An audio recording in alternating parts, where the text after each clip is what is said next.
ज्ञानवापी तक अगर बात सीमित हो जाती तो बात अलग थी। अभी आज ही एक और पिटीशन मथुरा को लेकर दाखिल हुई जिसमें कहा गया है कि भाई यहाँ भी वीडियोग्राफी की इजाजत दी जाए, और सुप्रीम कोर्ट में ऑलरेडी एक सज्जन है जिन्होंने बाकायदा अपील कर रखी कि जो धार्मिक स्थल कानून 1991 है इसको बदला जाए और इसकी सुनवाई की जाए, और बजाय 15 अगस्त 1947 के इसको आप 11वीं शताब्दी में लेके जाए, और उसका मतलब यह है कि एक नए सिरे से सारी चीजों की विवेचना शुरू हो जाए। तो ये जो बात की जा रही है, जो चीजें हो रही है, ये किस दिशा में लेके जा रही है? क्या इसका ताल्लुक 2024 के चुनाव से है, या वाकई मुल्क का जो कैरेक्टर उसको बुनियादी तौर पर बदलने की कोशिश की जा रही है और इतिहास से बदला लिया जा रहा है? क्योंकि 2024 का चुनाव तो सिर्फ एक निश्चित रूप से आने वाली घटना है, राजनीतिक घटना है जिसमें इसका इस्तेमाल किया जाएगा, लेकिन एजेंडा जो है इन लोगों का वो तो बहुत लंबा है, और वो सचमुच भारत का चरित्र बदलने का ही है। भारत को पूरी तरह हिंदू बनाने का है, हिंदू राष्ट्र बनाने का है, और जिसमें हिंदू और हिंदुओं का वर्चस्व होगा, उनकी प्रधानता होगी, और बाकी लोगों को थोड़ा दब के रहना होगा, कम से कम दब के रहना होगा, और हो सकता है इससे आगे भी कुछ होगा। और ये मैं एक बहुत आस्थावान हिंदू हूँ, और उस एक हिंदू होने के नाते मैं इस पूरे विचार को ही अहिंदू मानता हूँ। ये अधार्मिक है और ये अहिंदू है। तो मैं इससे पहले कि आगे टिप्पणी करूं आपकी बात पे, मैं ये भी कहना चाहता हूं कि एक हिंदू के नाते जब मैं बाबरी मस्जिद के ध्वंस से पहले अयोध्या जाता था, उसको देखता था, और काशी की ज्ञानवापी मंदिर को मस्जिद को देखा मैंने, और उसके बाद काशी यहाँ मथुरा में कृष्ण जन्मस्थान और उसके साथ सटी हुई मस्जिद को देखा, तो एक हिंदू के नाते मुझे कष्ट होता था, आज भी होता है, और वहां पर अब इतिहास को लेकर कोई दुविधा नहीं है, उसमें वो दिख रहा है साफ साफ कि क्या हुआ। तो इसके बावजूद मैं ये कहूँगा, अपनी इस हिंदू मन की आहत को, उसको जो तकलीफ होती है उसको दबाते हुए मैं ये कहूँगा कि जो 1991 में कानून बनाया गया उससे लागू रहना चाहिए, उसको तोड़ा नहीं जाना चाहिए, बदला नहीं जाना चाहिए, क्योंकि मैं सहमत हूँ कि इतिहास को हम सिर्फ समझ सकते हैं, जान सकते हैं, जैसा अशोक जी ने कहा, हम इतिहास को ना तो बदल सकते हैं, ना उसका पुनर्निर्माण कर सकते हैं, ना इतिहास के बदले ले सकते हैं। इतिहास के बदले लेने से जो वर्तमान बनाया जाता है वो भविष्य को ही नष्ट करता है, और ये जो तरीका है ये हमारे भारत के भविष्य को नष्ट करने का तरीका है, इसलिए इसका मैं विरोध करता हूँ। राहुल जी, आपने हिंदू शब्द का इस्तेमाल किया है, और आपने ये कहा कि दरअसल हिंदुओं को एक तरीके से प्राथमिकता होगी और बाकी धर्म के लोगों को प्राथमिकता नहीं होगी, उनको दब के रहना पड़ेगा। लेकिन मैं थोड़ा सा आपसे डिसएग्री करता हूं, इसमें कुछ खास तरीके के हिंदुओं की प्रधानता होगी, बाकी हिंदुओं की प्रधानता नहीं होगी।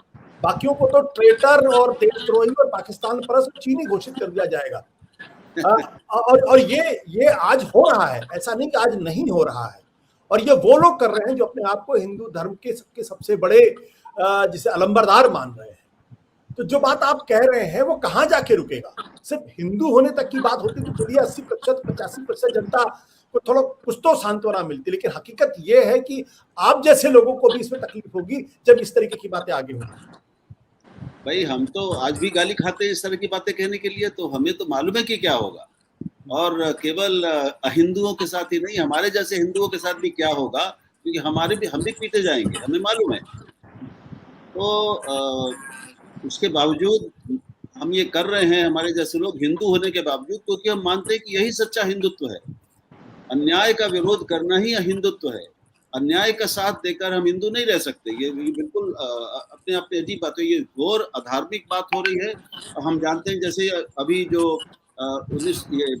1991 के कानून को लेकर जो चुनौती है जिसका भी आपने जिक्र किया, वो शायद एक अश्विनी उपाध्याय ने की हुई है, जो बीजेपी के एक नेता हैं, और बीजेपी ने उनको मना नहीं किया ये करने से।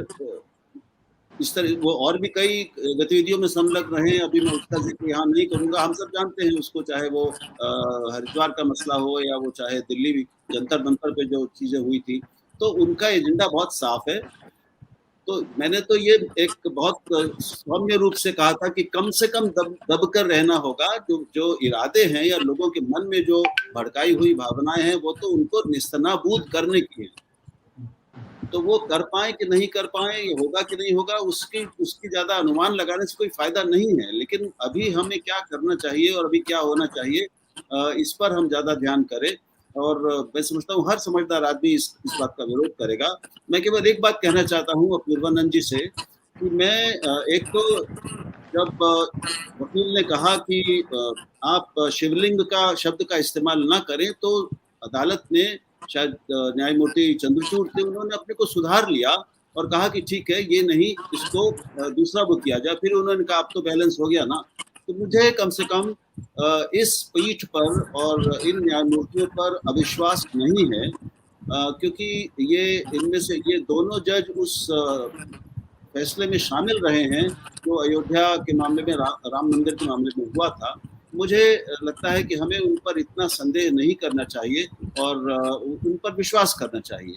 मैं नहीं समझता कि ये ऐसा कभी समय आएगा कि इस देश का सर्वोच्च न्यायालय अपने ही बनाए हुए और अपने द्वारा पुष्ट किए हुए एक कानून को पलटने या बदलने की कोशिश करे। पूर्ण जी, आप इसका कुछ रिबट करना चाहेंगे प्लीज? नहीं, रिबट करने जैसी बात नहीं। मैं राहुल देव जी की जो इच्छा है मैं उसके साथ हूँ।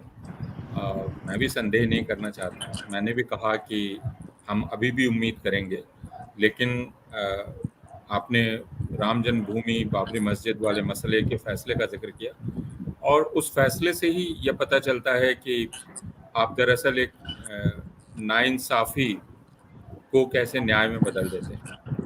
आपने ये कहा कि ज़मीन, मस्जिद खड़ी थी, मस्जिद जिंदा थी, मस्जिद में नमाज पढ़ी जाती थी। आपने कहा कि उसमें चोरी चोरी मूर्ति रखी गई, वो अपराध था। आपने कहा कि उसको गिराना अपराध था। और उसके बाद जो लब्बो-लुबाब है उस पूरे फैसले का, वो ये कि हिंदू उसको बहुत चाहत के साथ देख रहे हैं, तो आपने उसे हिंदुओं के हवाले कर दिया। तो और वह भी आपने उनके हवाले किया जिन्होंने उस मस्जिद को गिराने में हिस्सेदारी ली थी। सत्य हिंदी का ऐप डाउनलोड करें गूगल प्ले स्टोर पर।